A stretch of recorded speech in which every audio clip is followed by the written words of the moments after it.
Bem, pessoal, boa noite. Desculpa o horário, mas eu acabei postergando muito o início do nosso vídeo, porque eu estava preparando uma nota de aula complementar às nossas aulas e separando alguns textos para nós estudarmos alguns pontos específicos do que já foi abordado em sala de aula, certo?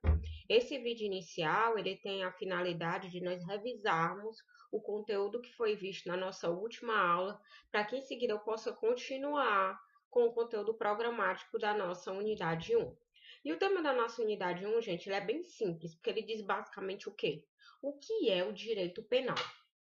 Nosso primeiro questionamento da aula de apresentação da disciplina passou por uma visão de fatos sociais que ensejam a interferência do Estado ante a manifestação da conduta delitiva. O Estado no seu viés de policiamento para o exercício do direito-dever de punir ante a manifestação da criminalidade no morro, naquele clipe do Rapa que nós assistimos minha aula, certo?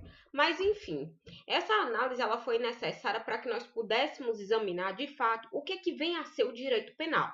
E o direito penal ele é visto pela doutrina, gente, como um ramo do direito onde são fixadas regras e princípios que tendem a definir o que são os crimes e o que são as contravenções penais, e em contrapartida também a estipular a sanção penal em detrimento da manifestação do crime ou da contravenção penal. Professora, a senhora falou em crime e falou em contravenção penal.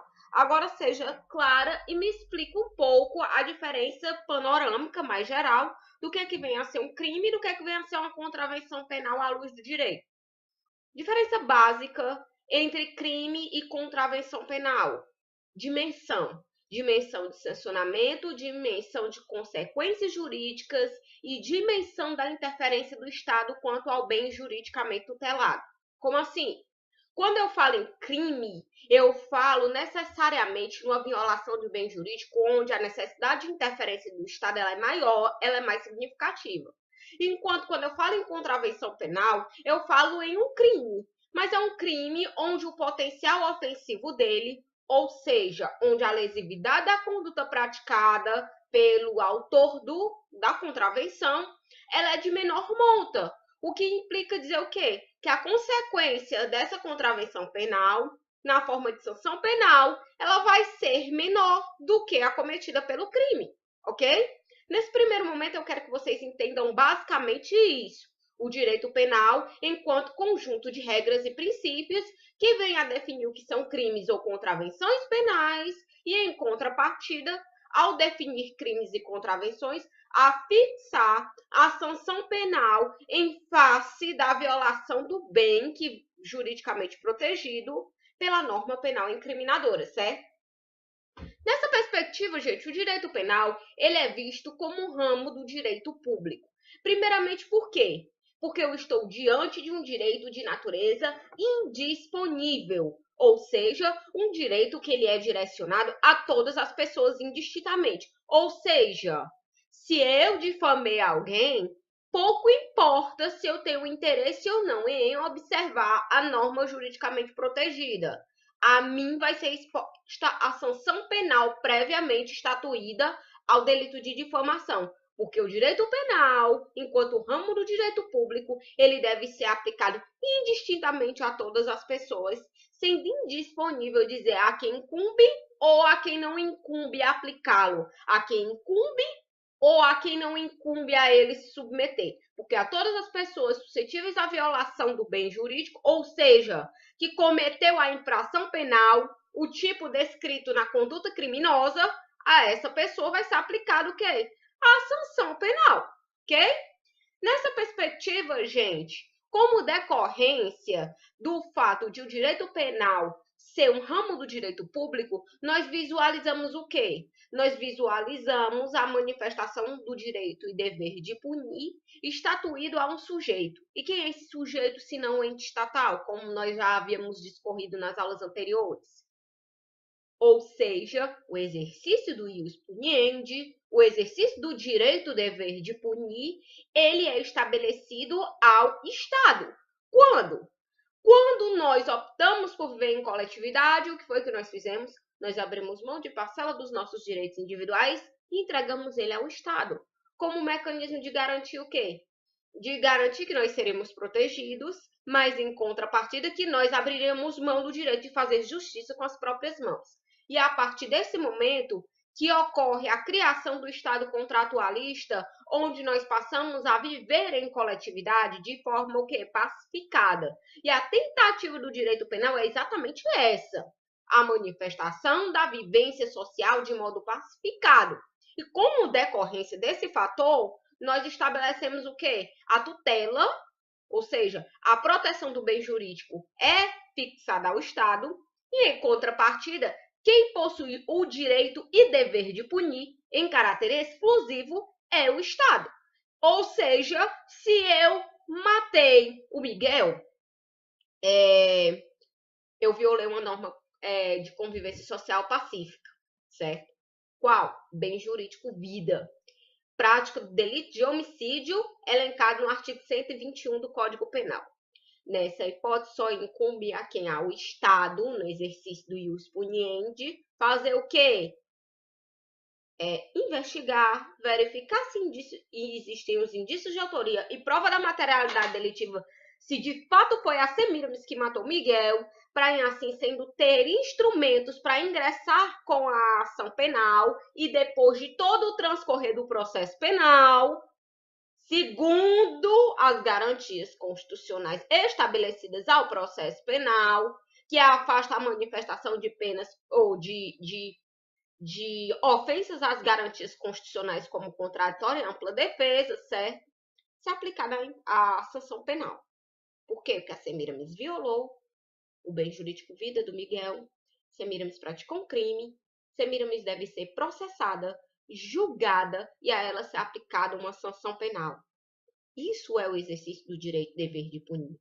Direito porque só a ele incumbe fazer isso. E dever porque ele deve observar todos esses parâmetros. Todas as garantias constitucionais da Semiramis enquanto criminosa. Certo? Porque ela não perdeu a condição de ser humano pelo fato de ter cometido um crime.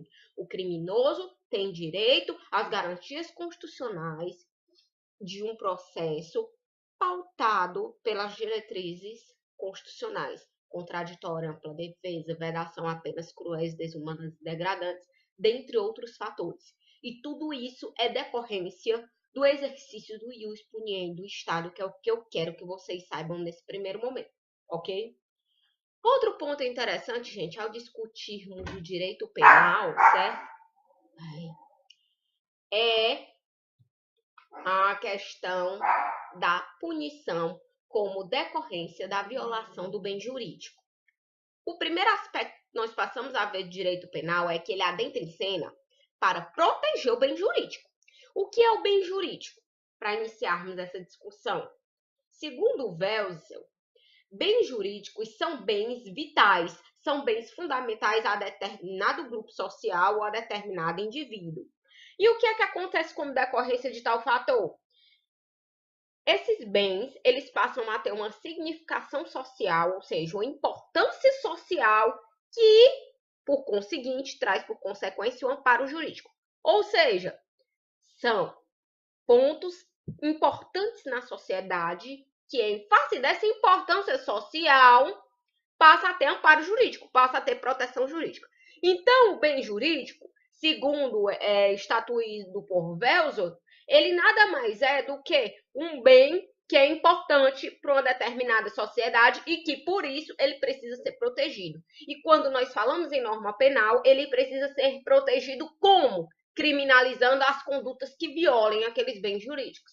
Exemplo, Semiramis: a vida, o patrimônio, a dignidade sexual, a administração pública, a incolumidade pública e a fé pública. Todos esses bens jurídicos encontram tipificação no Código Penal na parte especial, quando eu discuto violação aos mesmos através do cometimento de condutas criminosas, ok?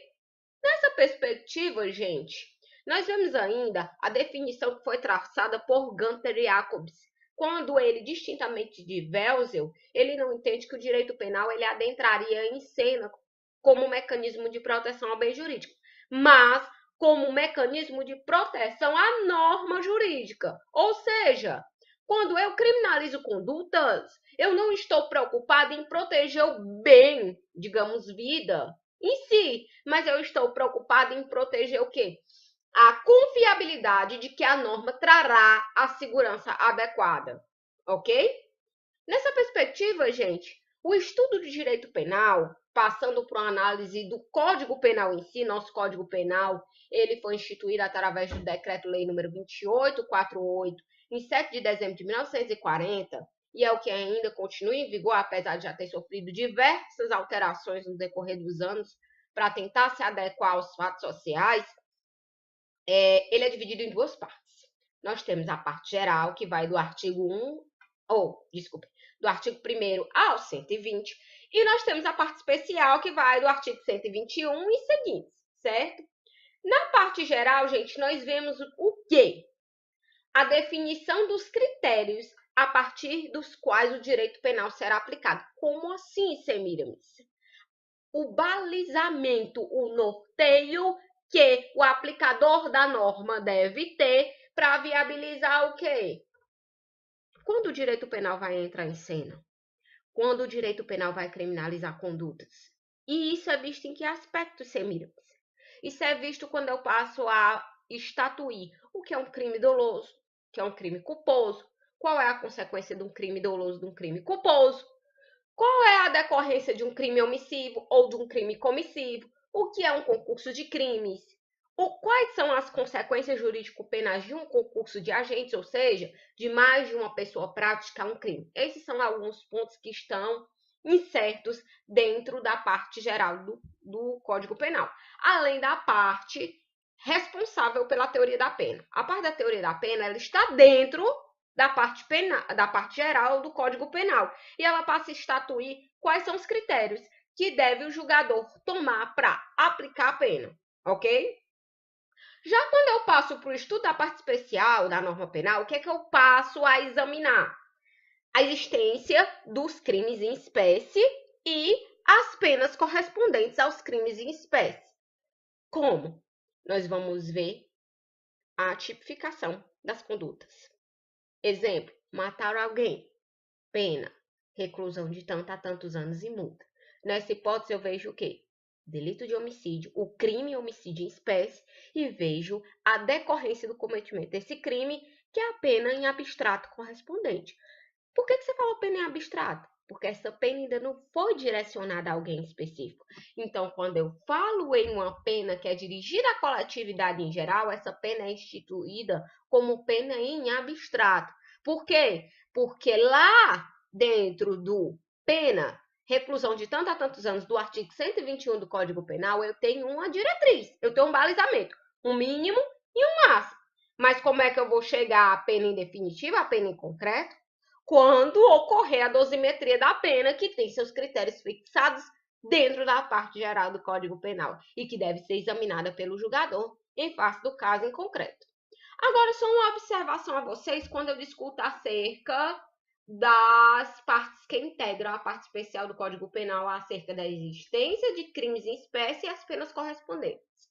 Quando eu falo em existência de crimes em espécie, eu estou falando do que se denomina doutrinariamente de norma penal primária. Por quê? Porque ela tipifica condutas criminosas.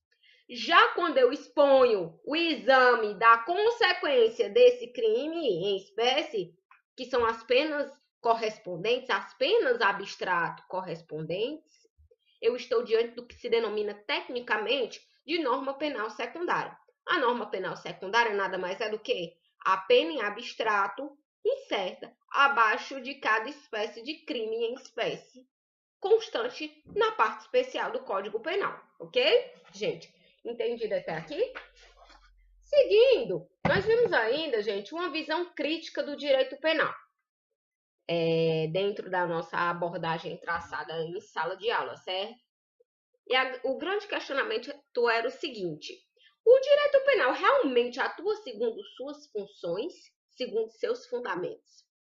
Como nós víamos anteriormente, o direito penal ele implica na existência de um conjunto de regras e princípios onde o exercício do direito e dever de punir é estatuído ao Estado, em que método?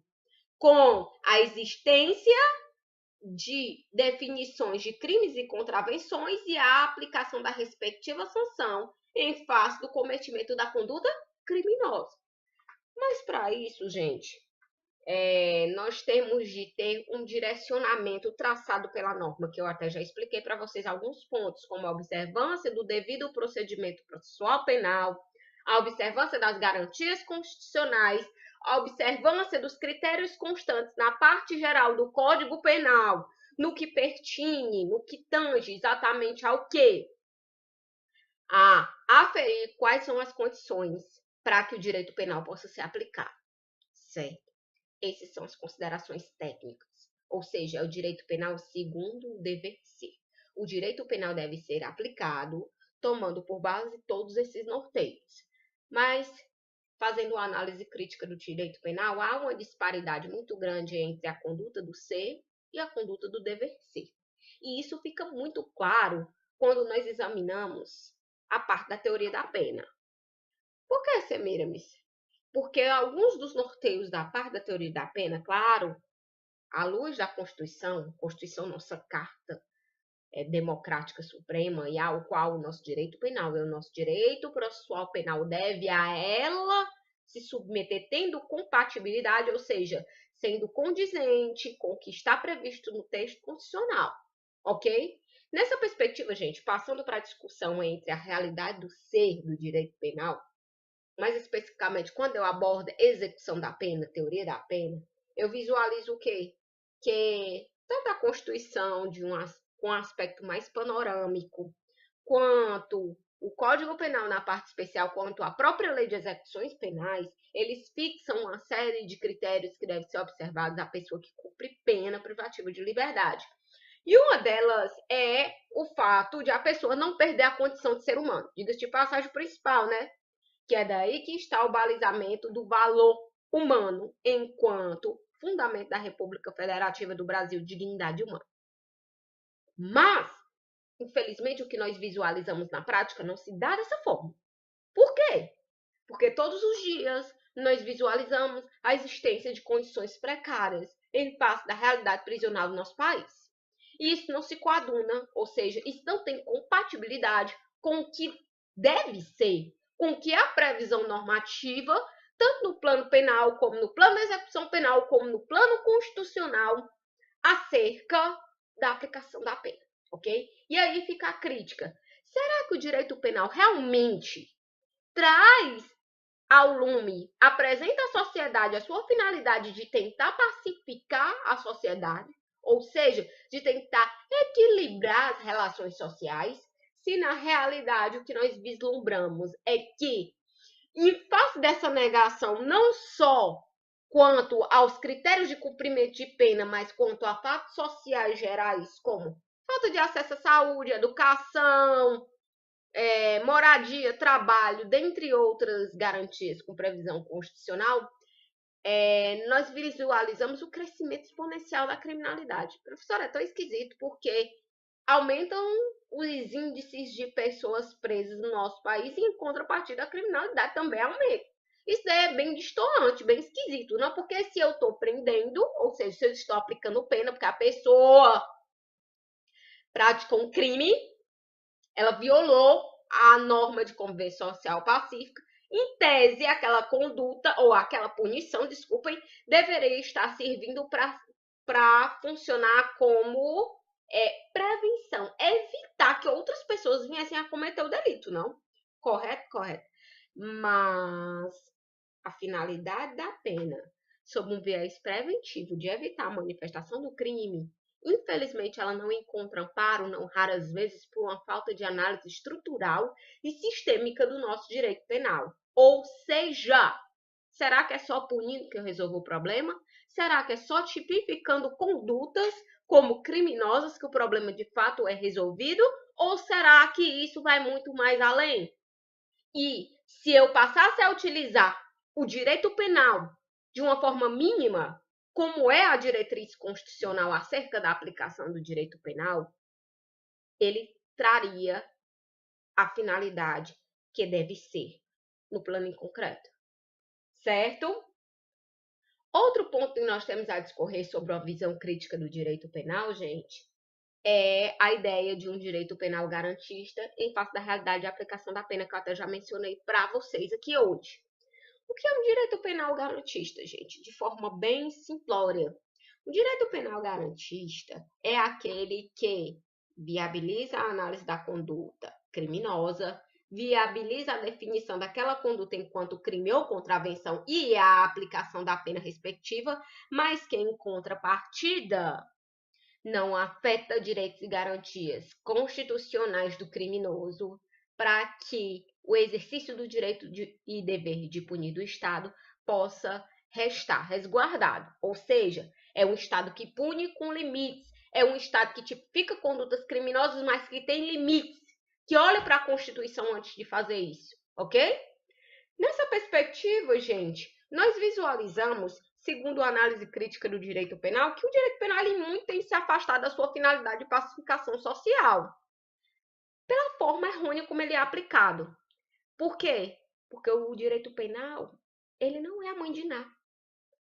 Ele não prevê o crescimento da criminalidade, ele não obra milagres. Ele precisa necessariamente ser aplicado enquanto última hipótese, enquanto última ratio, quando as outras áreas do direito não se mostrarem eficazes, mas que para as outras áreas do direito possam se mostrar eficazes, a existência de políticas públicas que tendam a afastar o crescimento das pessoas ao contato com o crime possa encontrar expressão, ok? Outro ponto curioso, gente, quando nós discorremos sobre as noções introdutórias do direito penal, é acerca da nomenclatura de direito penal. Muito se questiona se é correto utilizar essa expressão direito penal ou se não seria mais adequado tecnicamente utilizar a expressão direito criminal. Até porque a expressão direito criminal ela já foi utilizada dentro do ordenamento jurídico penal pátrio, quando do Código Criminal de 1830, aqui no Brasil. Diga-se de passagem, muitas legislações no plano jurídico internacional denominam direito penal não de direito penal, mas de direito criminal. Outros países por aí, ok? Mas, quais são as críticas contundentes que se fazem, tanto quanto à abordagem da nomenclatura de direito penal, quanto em face da abordagem da nomenclatura de direito criminal? Quando eu falo direito penal, necessariamente eu remonto à pena, à punição. E a punição, ela é decorrência do crime. Então, eu só estaria vendo um norteio do que de fato é o direito penal. Alguns doutrinadores, como Kleber Masson, eles vão além e eles ainda dizem mais. É estranho o nome direito penal, porque o direito penal é uma forma do Estado sancionar quando o cometimento do crime.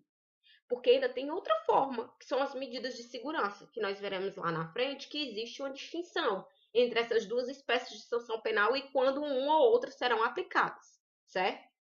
Mas, enfim, a crítica que se faz à nomenclatura de direito penal é no sentido de quê? De que ela seria incompleta, porque ela só abordaria um braço do que de fato se define por direito penal, que é o viés sancionatório e ainda sob o aspecto da pena e não da medida de segurança, ok? E excluiria a questão da análise do direito penal enquanto definição de condutas criminógenas.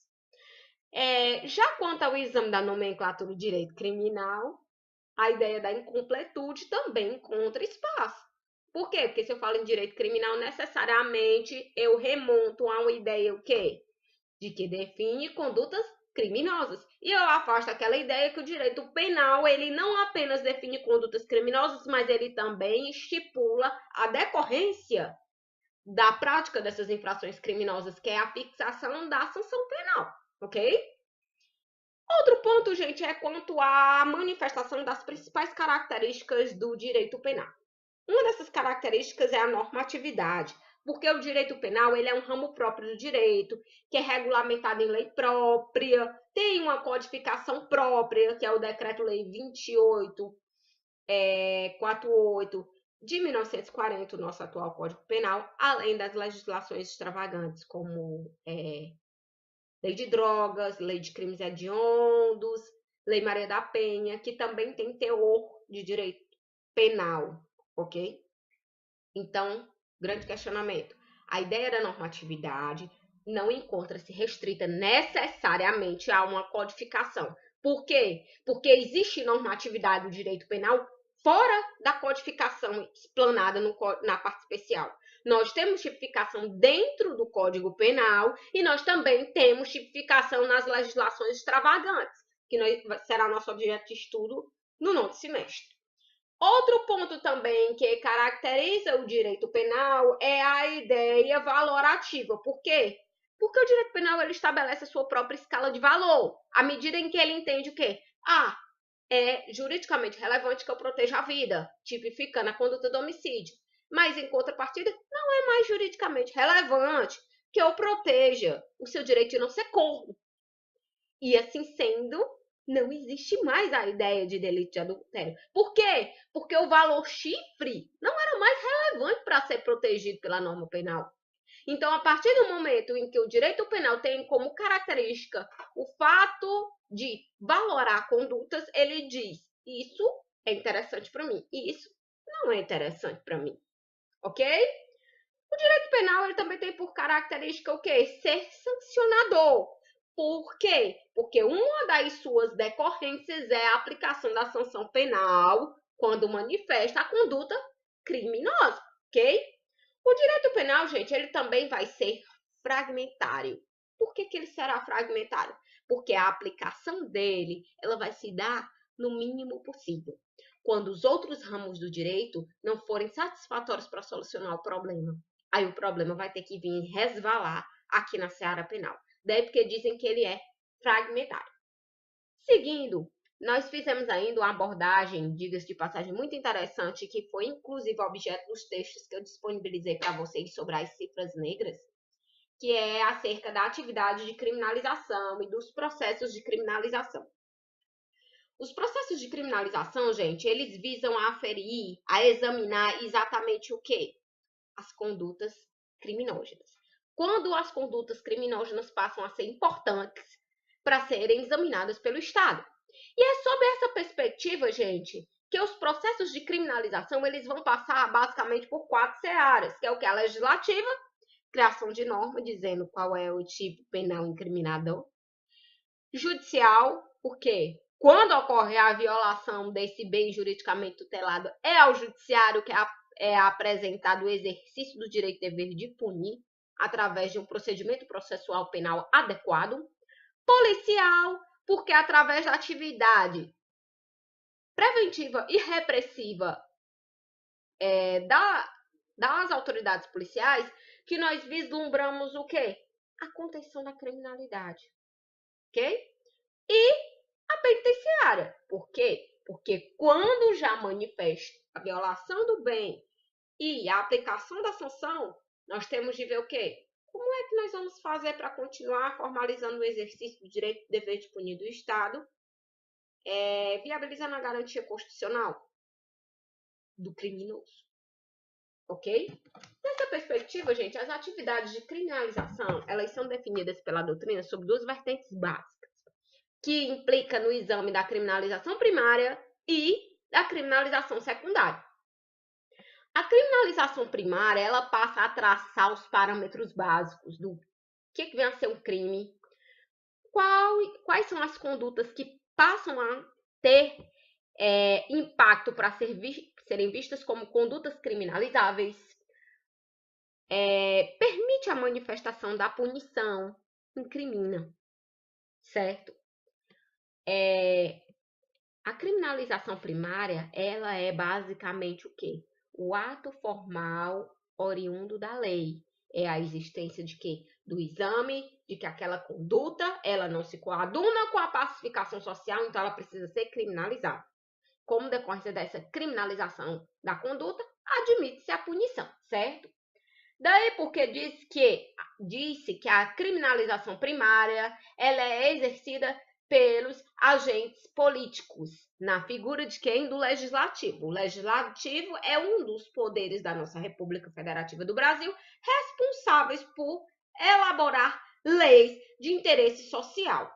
Ou seja, é do interesse social a criação de uma lei que afaste o crescimento do tráfico de drogas que tente coibir essa conduta é do interesse social a criação de uma conduta típica de um crime que afaste a manifestação dos homicídios, e é em cima destes pontos que o legislativo, representando a gente, sociedade, passa a elaborar leis que definem condutas criminalizáveis e admitem a punição, ok?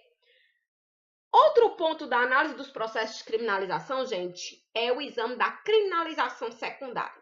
A criminalização secundária, ela já é outro ponto do processo de criminalização. Por quê?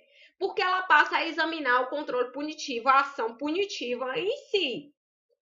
E isso se perfaz quando? Quando o Estado sabe quem é o criminoso, ou seja, ele juntou indícios de autoria e prova da materialidade delitiva através da função investigadora exercida pela autoridade policial para trazer embasamento para a existência de um processo penal e, assim sendo, apontou com clareza que os indícios de autoria e prova da materialidade delitiva são contundentes, são hábeis para que aquela pessoa possa figurar enquanto réu em um processo penal, ok? Nessa perspectiva, a criminalização secundária, ela atribui a prática de ato criminalizável a alguém específico. Ela passa a direcionar, a especificar, ela é a concretude da norma que advém da criminalização primária no plano em concreto. É o momento em que eu vejo o quê? A existência da norma, a existência de quem foi o sujeito que praticou a conduta criminalizada no âmbito da criminalização primária, e assim sendo, eu direciono, eu aplico, ok?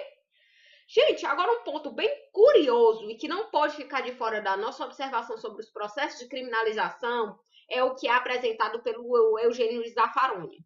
Diga-se de passagem, um autor brilhante nos estudos das ciências criminais e que vocês não podem deixar de conhecer um pouco das obras dele. Inclusive, eu disponibilizei no Drive para vocês o Em Busca das Penas Perdidas do Zaffaroni. Dê uma olhada depois, ok? Mas, enfim, o Zaffaroni, quando ele afere, quando ele examina essa questão da criminalização secundária, ou seja, a aplicação, o direcionamento da ação punitiva a alguém específico, ele traz uma discussão bem interessante, porque passa a examinar a questão do processo de criminalização sob um enfoque social. E é o que o Zaffaroni denomina de teoria da rotulação ou etiquetamento ou labeling approach. Sob essa perspectiva, gente, o que é que nós examinamos? Que a ideia de criminalização secundária ela é lastreada por dois pontos, seletividade e vulnerabilidade. Como assim? Ela é seletiva porque ela se dirige a determinadas pessoas em específico. E quem são essas pessoas se não os vulneráveis? Essa é a ideia trazida por Zaffaroni quando ele fala em rotular, em dizer quem tem um perfil criminógeno, a quem pode ser direcionada a criminalização secundária ou não. Aí eu volto àquele exemplo que eu dei em sala de aula do caso do Blasco e do Fábio, se não me engano, onde os dois tinham sido criados em condições completamente diferentes, então a propensão do Blasco, que morava na favela e sem acesso à saúde, à educação e ao conhecimento, ele estaria mais vulnerável, ele seria uma pessoa mais vulnerável a entrar em contato com o mundo do crime. Isso é tecnicamente estudado como a manifestação da criminologia cultural, que é a contribuição do ambiente para a formação do criminoso. Ok? Nessa perspectiva, gente, o que é que nós podemos ver, basicamente, segundo a teoria do Zaffaroni e do etiquetamento? Que o processo de criminalização secundário, ou seja, o direcionamento da norma penal a alguém específico, sempre vai resvalar no ponto fraco. Quem? O negro, a mulher, o pobre, o morador de rua, a prostituta, vulgo as minorias. E a tese do Zaffaroni passa a ter um sentido se nós examinarmos o perfil da população carcerária brasileira. Porque na maioria das vezes nós vamos ver o quê? Analfabetos, pessoas com baixo grau de escolaridade, pessoas negras ou pardas, e tudo isso leva à ideia de que há uma seletividade, há uma seleção de onde nós vamos aplicar a criminalização secundária, ok? Fica aí esse questionamento para vocês refletirem um pouco. Seguindo quanto ao exame dos processos de criminalização, gente, o Zaffaroni ele também faz uma análise bem interessante quando ele examina a questão do que se denomina tecnicamente de cifras ocultas, que inclusive é o objeto dos textos que eu disponibilizei para vocês. Bem interessantes, deem uma olhada, não esqueça, está no AV e no Drive. A cifra oculta, pessoal, ela nada mais é do que a disparidade, ou seja, a diferença entre o programa criminal primário, a criminalização primária, a existência da conduta criminógena e o efetivo conhecimento da prática do crime pelas agências executivas. Como assim? Quantos crimes não chegam aos ouvidos do Estado? Quantos crimes ainda estão ocultos? Será que o fato de eu ter cometido um homicídio necessariamente implica em dizer que o Estado tomou conhecimento e a mim direcionou o quê? A ação punitiva em si, através da criminalização secundária? Nem sempre, gente. E é em cima do exame da cifra oculta que nós passamos a ver que ainda há uma disparidade muito grande entre o acompanhamento do Estado no efetivo exercício do ius puniendi, no âmbito da criminalização secundária e a realidade fática. Mais uma vez, nós voltamos àquela discussão sobre a visão crítica do direito penal entre o ser e o dever ser, ok? Em cima da discussão da cifra oculta, gente, eu já pego uma deixa de um dos textos que foi disponibilizado para vocês, foram disponibilizados. Ele fala um pouco sobre o silêncio da vítima como contribuição para a cifra oculta. Por quê? Porque se eu, enquanto vítima, eu me calo ante a violência sofrida, exemplo, eu fui vítima de um abuso sexual e eu preferi não comunicar às autoridades que eu não queria ter de rememorar todo aquele sofrimento, aquilo acaba contribuindo de alguma forma para que esse crime continue a não chegar aos ouvidos do Estado, a não ser examinado, não ser investigado e, em contrapartida, não ser fixada a ação punitiva em si, certo? Fica aqui o questionamento que foi levantado em um dos nossos textos. Seguindo, gente, nós temos ainda, de forma bem panorâmica, o exame do direito penal com outras áreas do direito. Eu até já mencionei aqui várias delas para vocês e eu vou exemplificar. O primeiro deles, claro que não poderia deixar de ser direito constitucional. Por quê? O direito constitucional, gente, ele é como se fosse no nosso coração, no nosso corpo. Ele é essencial. Porque todos os órgãos dependem desse órgão para funcionar. Aliás, vou além. A Constituição, o direito constitucional é como se fosse o nosso cérebro, porque sem função cerebral é que é decretada a morte, né, da pessoa. Desculpa. Nessa perspectiva, gente, o que é que eu quero dizer quando eu estou comparando o direito constitucional ao cérebro para um ser humano? Eu estou querendo dizer que ele é fundamental e é dele que partem todos os outros ramos do direito.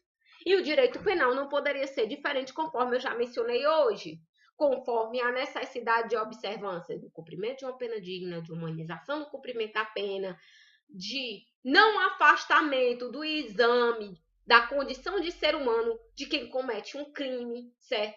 Do afastamento de penas cruéis, desumanas ou degradantes. Eu estou falando de alguns impactos no direito penal de previsões constitucionais, porque o direito constitucional está necessariamente imbricado, junto, coeso com o direito penal, porque o direito penal advém dali, ele se embebera nos direitos e garantias fundamentais para ter o quê? O seu balizamento, o seu direcionamento, certo?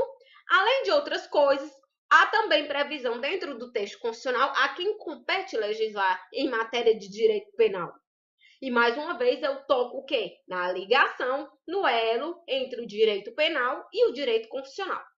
Outro ponto também, gente, que não pode deixar de ser examinado.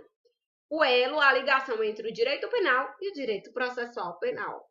Eu sempre brinco com os alunos da turma de processo penal, quando eu começo a dar disciplina, que eu digo assim, gente, mentalizem o direito penal enquanto trem e mentalizem o processo penal enquanto trilho. Um não vai andar sem o outro. Ou seja, o direito processual penal, ele é instrumento, ele é veículo para quê? Para que a análise da conduta criminosa e a aplicação da sanção penal em detrimento desta, advindo do direito penal, possa encontrar expressividade, ok? Nós temos ainda, gente, o exame do direito penal junto com o direito internacional. Eita, não vai dizer. Como assim? Bem simples, gente. O direito internacional, ele passa a regulamentar como é que se devem dar as relações internacionais e, dentre esses pontos, discute a existência de tratados e convenções internacionais. Alguns tratados e convenções internacionais, eles são denominados de tratados e convenções internacionais de direitos humanos, e muitos deles tocam com assuntos vinculados ao direito penal. Exemplo, o conhecido Tribunal Penal Internacional. Exemplo, Pacto San José da Costa Rica, que passou a traçar as diretrizes da audiência de custódia. A audiência de custódia, enquanto direito constitucional que discute liberdade, que por conseguinte vai aferir o quê? Ação punitiva em si. Ok? Nós temos ainda, gente, o contato do direito penal com o direito civil.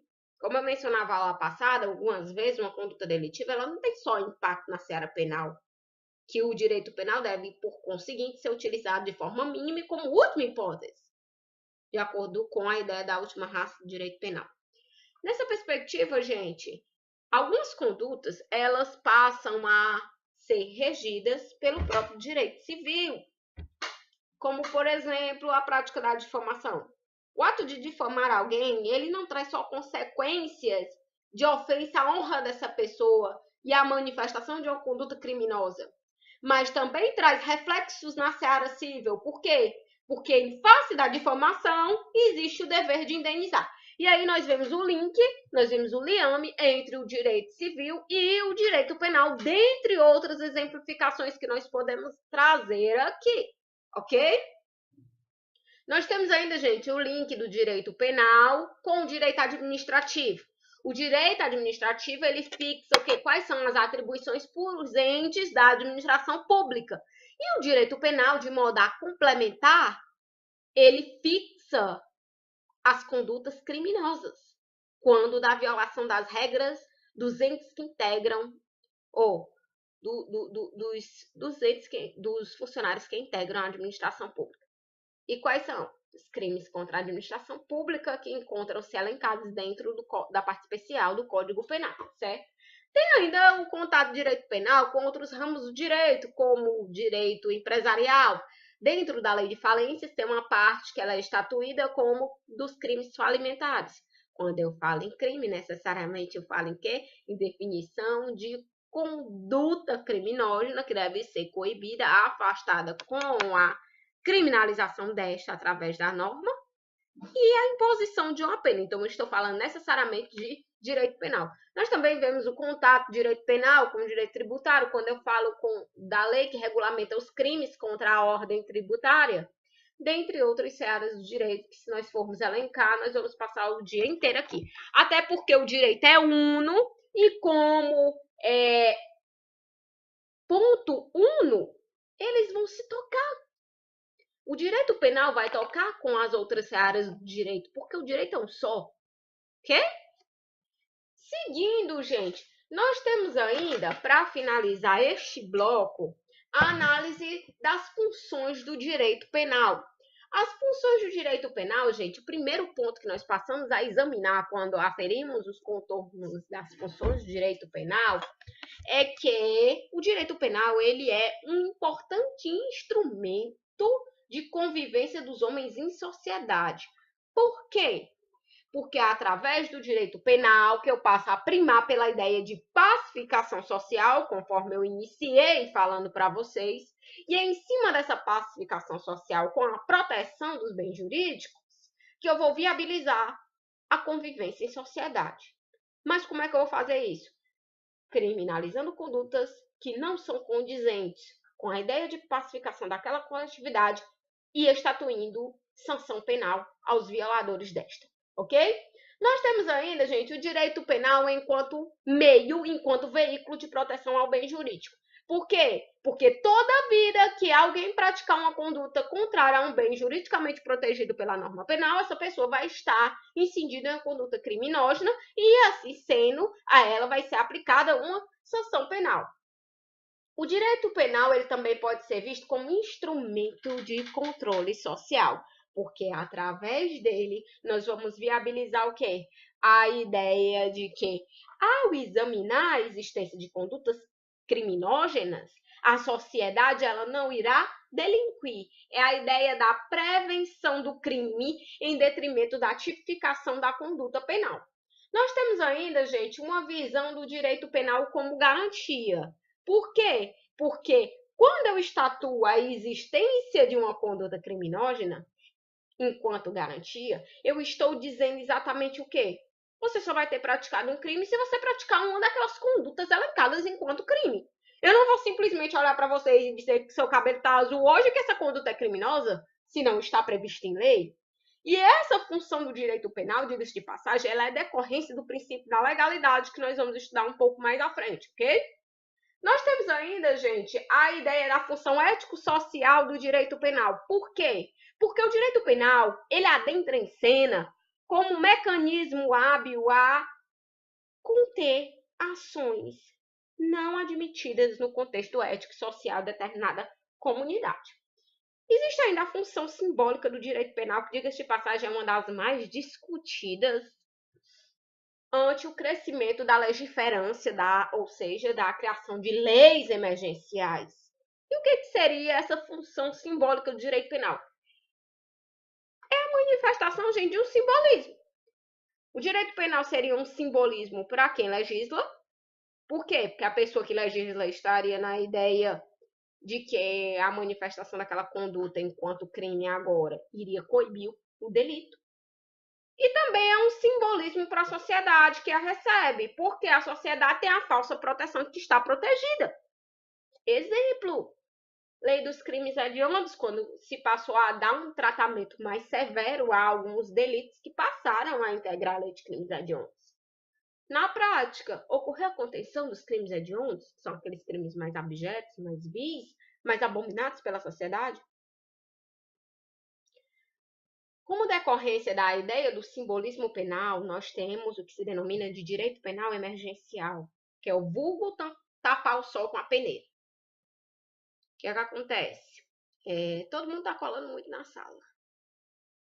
E a ideia do zero não está dando, do zero na primeira P não está funcionando enquanto sanção. O que é que eu faço? É o seguinte, se eu pegar colando na primeira P, é zero na primeira e na segunda P. Ou seja, eu fixei uma sanção emergencial para tentar dar uma resposta, para tentar conter a manifestação do excesso de colo. Entenderam? Ou seja, eu tento dar uma resposta imediata, mas eu não me preocupo com as consequências. Ou seja, o que é tão importante se você está sendo reprovado, se você está aprendendo, ou quais são as dificuldades que você está tendo? E é exatamente isso que o Estado faz quando ele opta por um direito penal emergencial. Ele se omite de ver a causa do problema. E assim sendo, ele nunca vai chegar na contenção da criminalidade ou na redução da criminalidade. A ideia de criação de condutas criminosas, de aumento de pena, de criação de novos crimes, gente, ela não vê o todo. Nós precisamos ver o todo para que o direito penal possa ter eficácia no plano em concreto. E isso não é visto, ok? Outro ponto, gente, quanto às funções do direito penal é a função motivadora. Por quê? Porque através do direito penal desperta-se a crença social de proteção. Ou seja, a ideia de uma conduta criminalizável me dá a falsa sensação de segurança. Mas aquilo não necessariamente significa dizer que existe segurança no plano concreto. Outra função do direito penal, gente, é a redução da violência estatal. Por quê? Porque através do direito penal, eu estabeleço limitações ao exercício do direito e dever de punir do Estado. E a ideia da função de redução da violência estatal do direito penal é decorrência do direito penal garantista, que aplica a pena, estatui a existência da definição de conduta criminógena, mas em contrapartida limita esse exercício. Por enquanto é só. Já já nós continuamos com o segundo bloco.